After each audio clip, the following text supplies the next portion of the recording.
فێربوون لە ڕێگای چیرۆکەوە وانەی چوارەم. ئازیزان، پێویستە ئەو کەسێک کە ئەوێ فێری زمانێ ببێ سەرەتا قۆناغی تێگەشتن بە جوانی تێپەڕێنێ، ئەویش بەوەی کە زۆرترین بیسرا و زۆرترین بینرا و تێبگا و مێشکی ڕابهێنێ بە خێرایی کاتێ وشەیەک ئەبیستی یان ئەیبینی یان ڕستەیەک ئەبینی یان ڕستەیەک ئەبیستی بە خێرایی مێشکت پرۆسێسی بکە و تۆ تێبگەی. ئەگەر ئەم قۆناغت تێپەڕان ئەوە پاش ماوەیەک متابعەکردن دوایی زۆر ئاسانە کە ئەگەر کەسێک قەواعیدی بۆ باس کات تێبگەی و ئەگەر کەسێک ڕاهێنانە پێ بکات لەسەرەوەی بۆ زمانە قسە بکەی. بۆیە ئەم ڕێگایە بەردەوام بن لەسەری هەتاوەکو مێشکتان بە تەواوەتی ئەتوانێت پرۆسێسی زمانەکە بکات.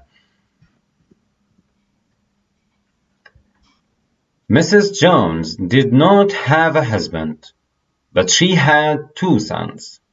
They were big, strong boys, but they were lazy. On Saturdays, they did not go to school. And then, پێشووی بەردەوام بم بە ئەمەتان بۆ بکەم بە کوردی. Mrs. Jones کە عادەتەن لە دوای Mrs. یەک پۆینت دائنرێ کە لێرە دانراوە، واتە ئەم مسزە کاتێکە تۆ ناوەکە ئەبینی سێرەکی ناوەکە ناوێکی نێرینەیە جۆنز، بەڵام ئەمە مانای ئەوەیە کە ئەمە لە خێزانی مێردەکەیەوە ئەم ناوی وەرگرتووە. واتە بۆ نمونە لەوە چێ خۆی ناوی بۆ نمونە ڤیکتۆریا بێ، ناوی هەر ناوێک بێ، مەسەرەن ناوی ئیزابێل بێ، باشە، بەڵام کاشووی کردووە بە کەسێک کە کەسەکە ناوە خێزانیەکەی جۆنزە، ئیتر ئەمیش ئەو ناونیشانە وەرەگرێ. Mrs. Jones ئەوەیە. did بۆ ڕابردووە نەرێکردنیش بە نۆتە، لەبەرەوە Mrs. Jones did not have a husband. ئەگەر بڵێ Mrs. Jones have a husband واتە خاتوو جۆنز چی هەیە؟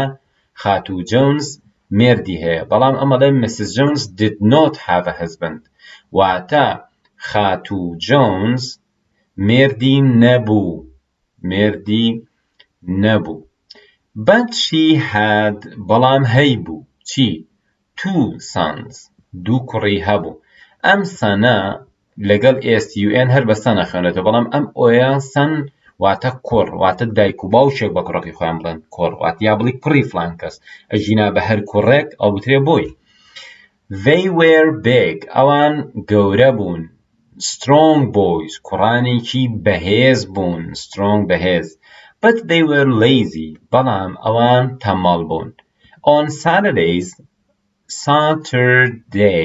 واتە شەمان، لە شەماندا on بۆ ڕۆژەکانی هەفتە ئەڵێ on Saturdays, on Mondays, on Fridays، بەو شێوازە.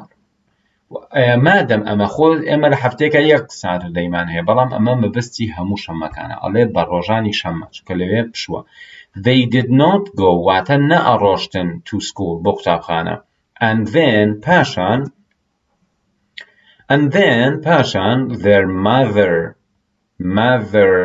ئەگەر بە بەریتانی بڵێم ئەڵێم the mother، بەڵام بە ئەمریکەکەی ئەڵێم their mother دایکیان، their هی ئەوان دایکیان always هەمیشە said ئەیوت، ناڵێی said ئەڵێی said always said هەمیشە دایکیان ئەیوت please cut the grass in the garden this afternoon boys. Please تکا ئەکەم cut بیبڕن the grass گیاکە in the garden لە حەوشەکە this afternoon ئەم دوانی وەڕۆیە boys کوڕینە. The boys کوڕەکان did not like it حەزیان لێی نەبوو. But they always did it بەڵام ئەوان they always هەمیشە did it ئەوەشیان ئەکرد، واتە حەزیان نەبوو بەوەی کاکە ببڕن، بەس هەموو شەمەیەکیش دایکیان گیا حەوشەکەی پێ بڕن. Then پاشان somebody کەسێک gave one of the boys یای بە یەکێک لە کوڕەکان a magazine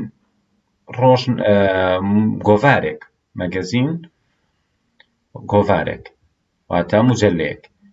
And he saw a picture ئەو ڕەسمێکی بینی a picture ڕەسمێک of a beautiful lawn مەوە in it ڕەسمی lawn واتە چیمەن مەوە واتە بڕ lawn مەوە واتە چیمەن بڕ ڕەسمی چیمەن بڕێکی جوانی بینی in it واتە لە ناو مجەللەکە There was a seat. Seat هەر شوێنێکی دانیشتن. مثلا بە یەکی غەڵی فەرموو دانیشتڵی تێکە seat. There was a seat. شوێنێکی دانیشتن هەبوو on it لەسەری. واتە چیمەن بڕەکە تۆزێ گەورە بووە. ئەوەی کا مەکینەیە. ئیش هەکاتایە گرسێنی وەکو سیارە وایە. سیارێکی بچکۆلەیە. کورسیشی لەسەرە. There was a seat on it. چیشی لەسەر بوو؟ کورسیکی لەسەر بوو. And there was a woman on the seat. ژنێک لەسەر کورسیەکەش بوو. واتە ڕەسمی چیمەن بڕێ بوو. چیمەن بڕەکە دیارە کارەبایی تایی هەیە و سیارەوە. ژنێکشی لەسەر بووە لەسەر کورسیەکە بووە. The boy کوڕەکە took the picture to his mother and brother. The boy کوڕەکە چی کرد؟ took بردی the picture ڕەسمەکە to his mother بۆ دایکی و and واتە و brother بۆ دایکی و بۆ براتی. And said to them پیوتن Look تەماشاکەن That woman sitting on the lawnmower. That woman's sitting واتە that woman is sitting واتە ئەو ژنە دانیشتووە on the lawnmower لەسەر چیمەن بڕەکە and driving it و لێشی ئەخورێ and cutting the grass گیاکەش ئەبڕێ. We want one of those. ئێمە یەکێک لەوانەمانەوێ. One of those lawnmowers? His mother asked. دایکی پرسیاری کرد یەکێ لەو چیمەن بڕانە؟ ئەوەڵە یەکێک لەوانەمانێ. ئەڵێ یەکێ لەم چیمەن بڕانەتانەوێ؟ کوڕەکەش ئەڵێ No. The boy said. کوڕەکە وتی نەخێر. We want one of those women. ئێمە یەکێک لەو ژنانەمانەوێ. Then she can cut the grass every week. دوایی هەموو هەفتەیەکیش جاکەمان بۆ ئەبڕێت. واتە داوای ژنەکە بەڵام ژنێکی ئازا کە چیمەن بڕێکیشی هەبێ وەکەوەی کە لە ڕەسمی مجەللەکە هەیە. بەڕێزان هەوڵێم یەک جاریکە بۆتان بخوێنمەوە.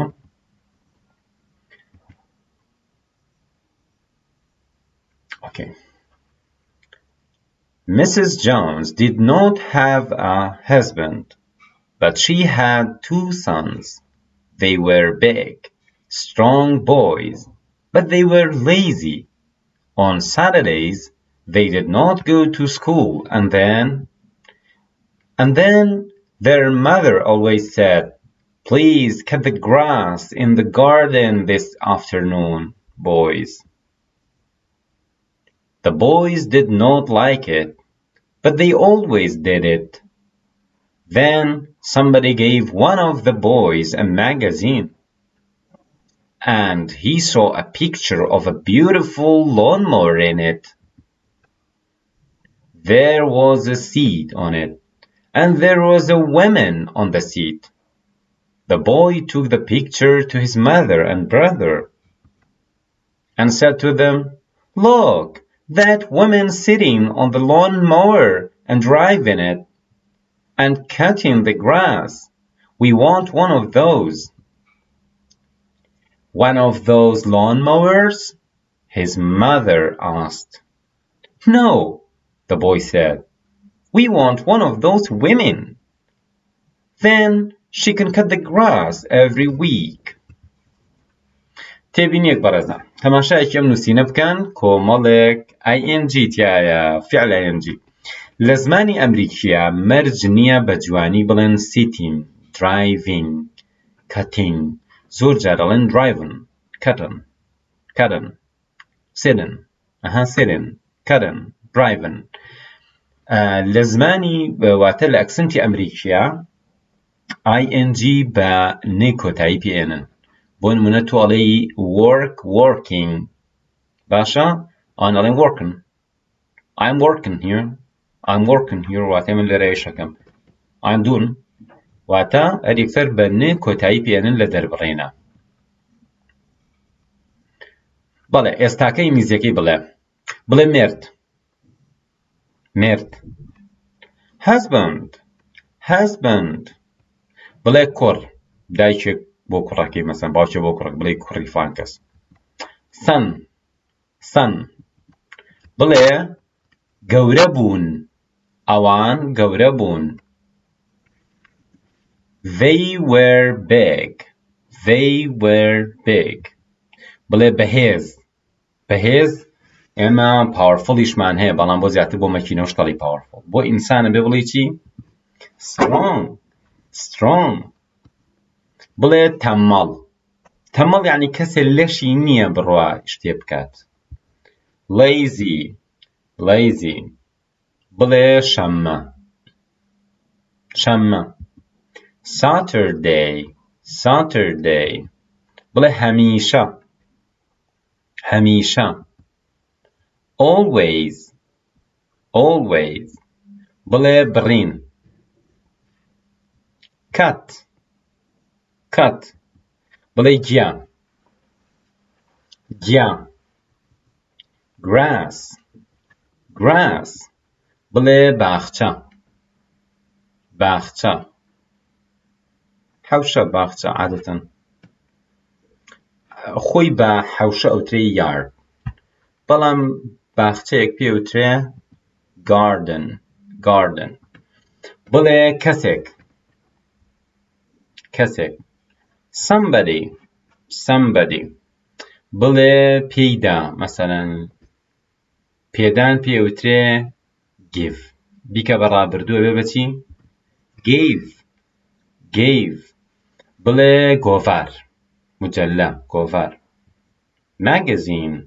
magazine بڵێ ئەو بینی ئەو بۆ کوڕێک ئەڵێ چی هی بینی هیسۆ بەڕێزان ناڵێ سۆ وەکو چۆن ئەڵێ دۆ بڵێ وێنە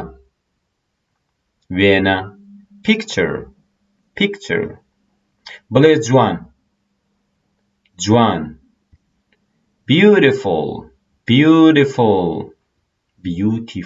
beautiful بڵێ چیمەنبڕ بە چیمەن ئەڵێن چی لۆن ئەگەر وشەی لۆ ئەزانی یعنی قانون LAW ئەوە بێنە بێشای خۆ محامیەک چیمەن ئاوی چیمەنەکە شتێک بۆ شێوازە محامیەک یا حەوشەی مەحکەمەکە پڕە لە محامی لەسەر چیمەنەکە وەستاون یا لە ناو چیمەنەکە دانیشتون لۆ نێکی بۆ زیاوکە لۆن واتە چیمەن بەڵام بۆ بڕەر چیمەن بڕ ئەوترێ لۆنمەوە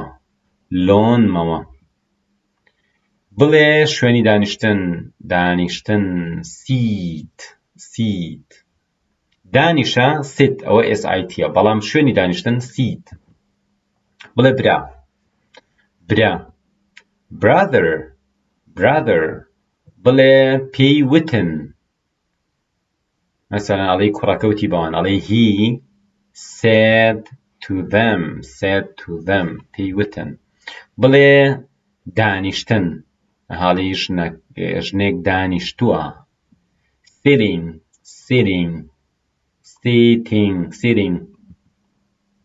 بڵێ لێخوڕین